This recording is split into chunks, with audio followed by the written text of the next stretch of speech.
ঈমান ভঙ্গের 10টি কারণ।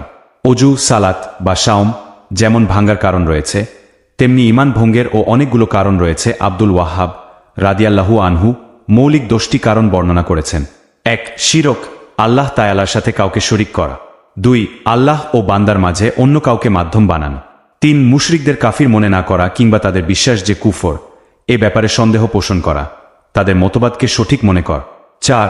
রাসূল সাল্লাল্লাহু আলাইহি ওয়াসাল্লাম এর আনিত দিন ব্যতীত অন্য কোনো জীবন ব্যবস্থা কিংবা আইনকে উত্তম মনে করা। 5. দিন ইসলামের কোনো বিষয়ে বিদ্বেষ পোষণ করা। 6. দিনের কোনো বিষয় নিয়ে ঠাট্টা ও মশকরা করা। 7. কিছু অর্জন কিংবা বর্জনের জন্য জাদু করা, জাদুর উপর সন্তুষ্ট থাকা, মনে প্রাণে জাদুকে পছন্দ করা। 8.